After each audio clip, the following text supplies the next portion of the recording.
도널드 트럼프 대통령이 자진해서 미국을 떠나는 불법 체류자는 합법적으로 재입국할 수 있도록 돕겠다고 밝혔습니다. 자진 추방에 필요한 항공료와 현금 지원도 하겠다고 말했습니다. 정부 효율부가 연방정부기관이 보유한 각종 개인정보를 활용해 전방위적인 불법 이민자 퇴출 작전에 돌입했습니다. 개인정보까지 접근하려는 시도로 위법성 논란이 확산되고 있습니다. 연방정부가 대사관 10곳과 영사관 27곳에 문을 닫는 방안을 검토 중입니다. 폐쇄 예정인 영사관엔 부산 영사관도 포함된 것으로 알려지고 있습니다. 백악관이 홈페이지 공지를 통해 중국에 부과하는 관세율이 245%라고 밝혔습니다. 중국 정부는 미국과의 싸움이 두렵지 않다며 강하게 반발했습니다. 대한민국 제21대 대통령 선거를 위한 국외 부재자 신고, 재외선거인 등록 신청 마감일이 8일 앞으로 다가왔습니다. 선거 참여를 위해서는 반드시 신고 신청을 마쳐야 합니다. 이상은 오늘의 주요 뉴스입니다. 시청자 여러분 안녕하십니까? KBN 뉴스입니다. 도널드 트럼프 대통령이 자진해서 미국을 떠나는 불법 체류자는 합법적으로 재입국할 수 있도록 돕겠다고 밝혔습니다. 자진 추방에 필요한 항공료와 현금 지원도 하겠다고 말했습니다. 트럼프 대통령은 어제 방영된 폭스뉴스 인터뷰에서 현재 정부는 살인범들을 미국 밖으로 내보내는 데 주력하고 있다며 다른 불법 체류자에 대해선 자진 추방 프로그램을 도입하겠다고 말했습니다. 트럼프 대통령은 우린 그들에게 돈을 주고 비행기표도 줄 것이라며 만약 그들이 선한 사람이고 우리가 그들이 돌아오길 바란다면 가능한 한 신속하게 데려오려고 노력하겠다고 말했습니다. 불법으로 체류 중인 노동자들이 자발적으로 떠났다가 합법적 허가를 받아 다시 미국에 돌아오길 바란다는 취지이지만 구체적인 방법이나 조치 등은 설명하지 않았습니다. 트럼프 대통령은 특히 미국의 호텔과 농장이 필요로 하는 노동자를 구할 수 있게 돕고 싶다고 말했습니다. 현재 미국의 농업과 서비스업이 이민자가 제공하는 저임금 노동력에 크게 의존하고 있는 상황을 고려한 발언으로 풀이됩니다. 이런 메시지를 담은 캠페인 광고 영상도 만들어졌습니다. 해당 영상에서 크리스티 놈 국토안보부 장관은 불법 체류자는 발각되어 추방되면 다신 돌아오지 못할 것이지만 지금 떠난다면 돌아와서 자유를 누리고 아메리칸 드림을 이룰 기회가 생길 수도 있다고 말합니다. 시민단체 이민자가족보호연합은 이민자들은 트럼프 정부의 수사적 주장을 알아차릴 만큼 현명하며 떠나면 다시 돌아올 수 있다는 말을 고지고대로 믿지 않을 것이라고 주장했습니다. 일론 머스크가 이끄는 정부 효율부가 연방정부기관이 보유한 각종 개인정보를 활용해 전방위적인 불법 이민자 퇴출 작전에 돌입했습니다. 외부 공개가 불가능한 개인정보까지 접근하려는 시도로 위법성 논란이 확산되고 있습니다. 워싱턴 포스트는 어제 정부 효율부가 국토안보부, 사회보장국, 국세청 등 주요 연방기관과 협력해 이민자 추적 및 단속을 강화하고 있다고 보도했습니다. 연방기관들이 수집했던 민감한 개인정보를 활용해 이민자들의 정보를 모으고 있는 것입니다. 활용된 개인정보는 사회보장번호, 세금 신고 내역, 주택정보까지 다양합니다. 대표적으로 주택도시개발부는 기존에 제공됐던 공공주택 정보를 활용해 일부 가족 구성원이 불법 체류 신분인 경우 공공주택에서 퇴거시키기 위한 절차에 착수했습니다. 불법 이민자들이 연방정부의 임대 지원 혜택을 받지 못하도록 조치하기 위해서입니다. 정부 효율부는 합법 체류 신분 거주자와 함께 살고 있더라도 불법 이민자에게 공공지원 프로그램 혜택이 돌아가선 안 된다는 주장입니다. 다른 연방기관에서도 이민자 색출을 위한 움직임이 대대적으로 진행 중입니다. 사회보장국은 기관에 등록된 수천 명의 라틴계 이민자를 사망자로 등록해 수급 혜택과 합법 취업을 하지 못하도록 차단했습니다. 국세청은 이민자 추방을 담당하는 국토안보부와 협약을 맺어 최대 700만 명의 세금 정보를 공유하기로 했습니다. 교육부도 이스라엘 가자전쟁 반대 시위에 참여한 외국인 유학생의 신상과 국적 정보를 요구하며 이민자 정보 수집에 가세하고 있습니다. 이런 방식의 공공데이터 활용은 개인정보 침해 논란을 낳고 있습니다. 해당 정보들은 세금 신고, 주택 신청 등의 목적을 위해 자발적으로 제공된 것으로 이를 이민 단속에 활용하는 것은 당초 목적과 무관한 취지란 지적입니다. 연방정부 보조금을 볼모로 한 트럼프 정부의 대학 길들이기에 반발하는 움직임이 확산되고 있습니다. 예일대와 컬럼비아 대학도 정부의 정책을 따르지 않겠다고 밝혔습니다. 정부는 정책을 거부한 하버드 대학에 면세 지위를 박탈하겠다고 위협했습니다. 트럼프 대통령은 어제 소셜미디어 트루스 소셜에 글을 올려 하버드대가 계속해서 정치적, 이념적이며 테러리스트에게 영감을 받거나 그들을 지지하는 병적 행동을 조장한다면 면세 지위를 잃고 정치단체로서 과세 대상이 되어야 할지도 모른다면서 면세 지위는 전적으로 공익을 위해 행동하는 데 달려있다는 것을 기억하라고 밝혔습니다. 하버드대는 전날 트럼프 행정부의 정책 변경 요구를 수용하지 않겠다고 선언했고 정부는 하버드대에 대한 22억 달러 보조금 지급과 6천만 달러 계약 이행을 중지한다고 밝혔습니다. 하버드대가 트럼프 행정부에 반발하고 나서면서 다른 아이비리그 대학들도 정부 통제에 반발하는 움직임을 보이고 있습니다. 예일대 교수진 876명은 어제 대학 이사회 등에 트럼프 행정부와 맞서달라고 요구하는 서한을 보냈습니다. 이들은 미국 대학들은 표현의 자유, 결사의 자유, 학문의 자유를 포함한 민주사회의 기본 원칙을 위협하는 심각한 공격에 직면해 있다며 다른 대학과 협력해 정부 통제 사전 예방에 나서달라고 요청했습니다. 팔레스타인 지지 시위로 트럼프 행정부의 집중 공격을 받은 뒤 총장이 교체되고 정부 요구를 일부 수용했던 컬럼비아대에서도 기류 변화가 나타나고 있습니다. 클레어 시프먼 컬럼비아대 총장 대행은 우리 교육기관에 잠재적으로 피해를 입히고 유용한 개혁을 저해할 수 있는 정부의 강압적 조처를 거부할 것이라고 밝혔습니다. 스탠퍼드대 조너선 레빈 총장과 제니 마르티네스 교무처장도 하버드대에 대한 지지를 밝히며 대학들은 정당한 비판에 겸손과 개방적 태도로 대처해야 한다며 건설적인 변화를 가져올 방법은 국가의 과학연구 역량을 파괴하거나 정부가 민간기관을 장악하는 방식이 아니다고 말했습니다.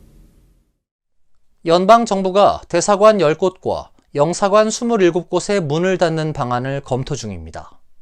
폐쇄 예정인 영사관엔 부산에 운영 중인 영사관도 포함된 것으로 알려졌습니다. CNN은 어제 미국 대사관 10개와 영사관 17개를 폐쇄하라는 권고가 담긴 국무부 내부 문서를 입수했다고 보도했습니다. 폐쇄 대상 대사관의 경우 몰타와 룩셈부르크, 레소토, 콩고 공화국, 중앙아프리카 공화국, 남수단 등 유럽과 아프리카에 집중됐습니다. 폐쇄된 대사관의 업무는 인접 국가 대사관이 맡게 됩니다. 영사관은 한국의 부산을 포함해 프랑스에서 5곳, 독일에서 2곳, 보스니아 헤르체고비나 2곳, 영국 1곳, 남아프리카 공화국 1곳 등입니다. 미국은 서울의 대사관 외에 부산에서 별도로 영사관을 운영하고 있습니다. 만약 국무부 내부 문서의 권고대로 부산 미국 대사관이 폐쇄될 경우 부산 영사관의 업무는 서울 대사관으로 이전될 것으로 보입니다. 외교공관 폐쇄 권고는 국무부의 호세 커닝엄 운영 담당 차관보의 주도로 이루어진 것으로 전해졌습니다. 주재국 및 관련 기관의 의견과 함께 영사 업무량, 미국이 직접 채용한 인력에 드는 비용, 보안 등급 등을 기준으로 폐쇄 공관이 결정됐다는 설명입니다. 연방정부를 축소하려는 트럼프 행정부의 광범위한 구조조정 노력의 일환으로 해석됩니다. 백악관이 홈페이지 공지를 통해 중국에 부과하는 관세율이 245%라고 밝혔습니다. 중국 정부는 미국과의 싸움이 두렵지 않다며 강하게 반발했습니다. 백악관은 어제 홈페이지 게재 팩트시트를 통해 보복 조치의 결과로 중국은 현재 미국에 수입되는 물품에 245%의 관세를 적용받는다고 발표했습니다. 트럼프 행정부는 출범 이후 중국의 펜타닐 문제 등을 명분으로 10%씩 두 차례 20%의 관세를 부과했고 이후 상호 관세 명목으로 34%의 관세를 추가했습니다. 이후 중국이 동률의 관세로 보복하자 관세율을 125%로 높였습니다. 최근엔 현재까지 대중국 누적 관세율이 145% 수준이라고 밝혔는데 이날 100%가 더 오른 것입니다. 백악관은 대중국 관세율 245% 산정의 구체적 근거는 밝히지 않았습니다.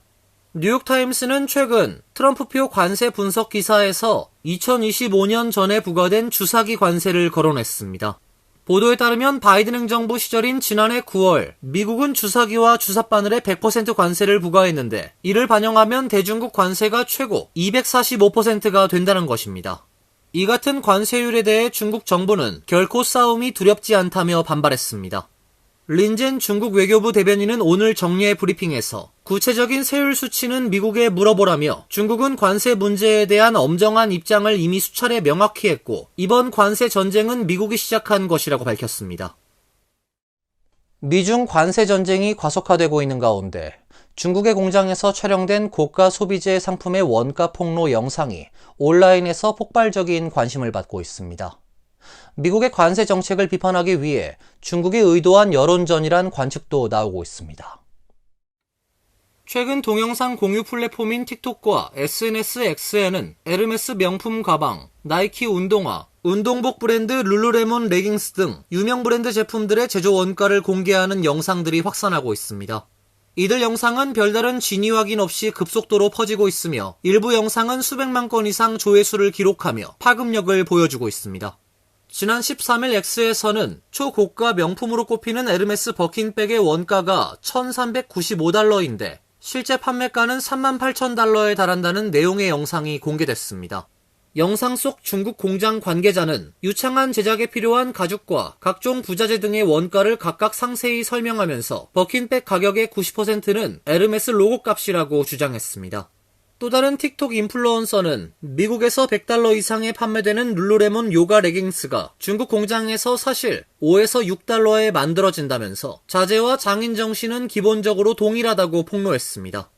주로 중국 공장에서 촬영된 이 영상들은 세계 두 번째 경제 대국인 중국에서 소비재 대부분이 어떻게 생산되는지를 폭로하는 것을 목표로 하고 있다고 블룸버그 통신은 보도했습니다. 한편 중국 내부에서는 반미 감정 고조와 더불어 애국 소비 현상도 나타나고 있습니다. 중국 젊은이들이 애플의 아이폰보다 우수하다며 샤오미, 화웨이, 비보 등 중국산 휴대전화를 구입하겠다고 얘기하는 영상 등이 중국 온라인에서는 지지받고 있습니다. 대한민국 제21대 대통령 선거를 위한 국외 부재자 신고, 재외선거인 등록 신청 마감일이 8일 앞으로 다가왔습니다. 선거 참여를 위해서는 반드시 신고 신청을 마쳐야 합니다. 주 뉴욕 총영사관은 어제 한국중앙선관위에서 파견된 김철환 뉴욕 재외선거관이 공식 업무를 시작했다고 밝혔습니다. 2004년부터 중앙선관위 공직 생활을 시작한 김 선거관은 2021에서 2023년에 시카고 재외선거관을 맡았으며 최근엔 광주광역시 선관위 홍보과장을 역임했습니다. 중앙선관위는 뉴욕 총영사관을 포함해 주미 대사관, LA 총영사관 등 8곳에 재외선거관을 파견했습니다. 한편 오는 6월 3일로 예정된 제21대 대통령 선거의 국외 부재자 신고 및 재외선거인 등록 신청이 이달 24일 마감됩니다. 탄핵 전국이란 특수한 상황 때문에 신고 신청 기간이 단 21일에 불과해 매우 촉박한 일정입니다. 뉴욕 총영사관 관할 지역에서 접수된 신고 신청은 3,000건 정도에 불과합니다. 제20대 대선 재외선거 당시 뉴욕 총영사관 신규 등록자 수는 총 7,800명으로 과거 등록자의 절반에도 못 미치는 수준입니다. 14일 오후 5시 현재 전 세계에서 재외선거인 등록 신청과 국외 부재자 신고는 모두 12만 8,309명입니다. 지난 2017년 실시된 19대 대선은 총 30만 명, 2022년 실시한 20대 대선은 23만 명이 재외선거 신고 신청을 했습니다. 21대 대선 재외선거 투표는 오는 5월 20에서 25일 각 공간에 설치된 재외투표소에서 진행될 예정입니다. 메트로폴리탄 교통공사가 혼잡 통행료 프로그램이 교통혼잡 완화에 효과가 있다는 사실은 입증됐다며 데이터를 공개했습니다. 맨해튼에 진입하는 차량은 줄어들고 있으며 대중교통을 이용하는 승객은 점차 증가하고 있습니다. 최근 MTA가 공개한 데이터에 따르면 지난달 맨해튼 60스트리트 남단 혼잡 완화 구역으로 진입한 차량은 일평균 56만 405대로 전년 동기 64만 2,500대보다 13% 줄어든 것으로 파악됐습니다. MTA 측은 혼잡 통행료가 매달 더 눈에 띄는 변화를 보이고 있다고 설명했습니다. 데이터에 따르면 통행료 부과 첫 달인 지난 1월 혼잡 완화구역 진입 차량은 일평균 53만 3,572대로 전년 동기 대비 8% 감소했고 2월 일평균 진입 차량은 54만 1,409대로 전년 동기보다 12% 감소했습니다. 감소율이 1월 8%, 2월 12%, 지난달엔 13%로 점차 늘어나고 있다는 설명입니다. 한편 혼잡 통행료 시행 이후 전철 승객 수는 꾸준히 증가세를 보이고 있습니다. MTA는 4월 1일 기준 일평균 전철 승객 수가 362만 9,762명이라고 밝혔는데 이는 전년 동기 대비 8.6% 증가한 수치입니다. 버스 승객 수 역시 크게 늘어나 이달 1일 기준 130만 5,485명으로 집계됐는데 전년 동기 대비 19.4% 증가한 수치입니다. 혼잡 통행료 부과를 놓고 연방정부와 뉴욕주 정부 사이에 소송전이 진행되고 있는 가운데 숀 더피 교통부 장관은 오는 22일까지 통행료 부과를 중단할 것을 요구했고 뉴욕주와 MTA는 법원의 판결 전엔 통행료 부과를 철회하지 않을 것이라고 반발하고 있습니다. 이어서 간추린 소식입니다.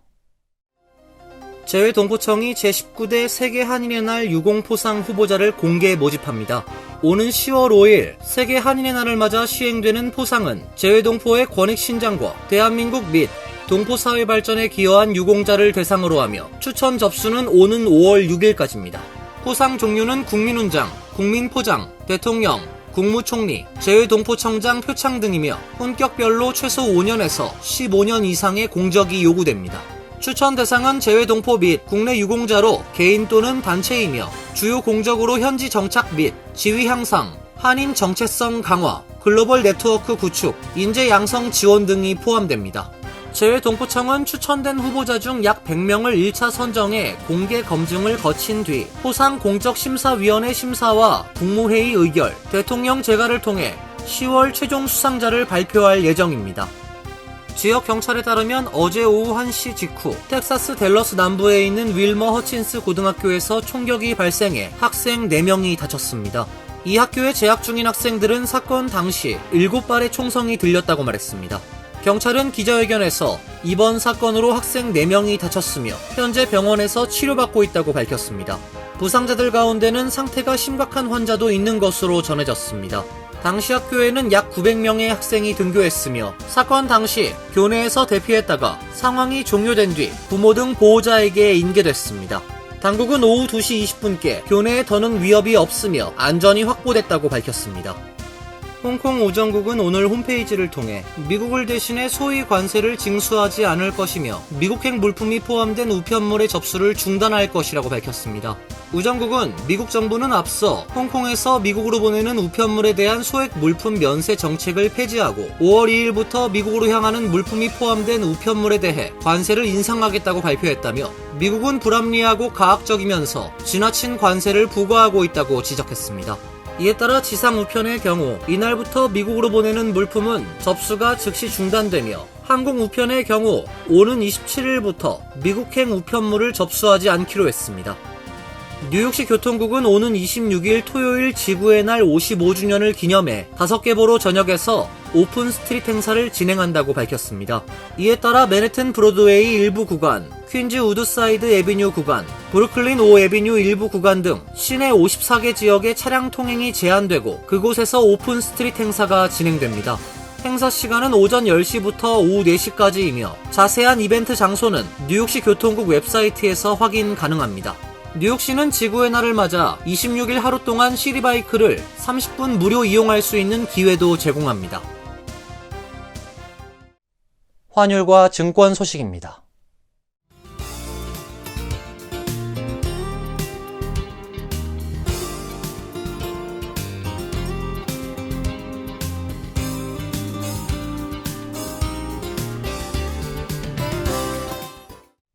이어서 날씨입니다.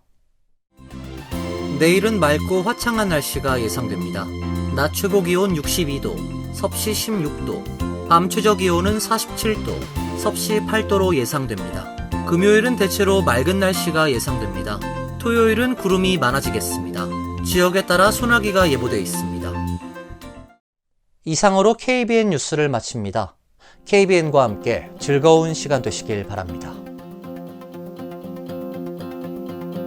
동부 최대 한인방송 KBN이 제작하는 KBN 뉴스는 웹사이트 mykbn.com 그리고 유튜브와 페이스북에서 다시 보실 수 있습니다.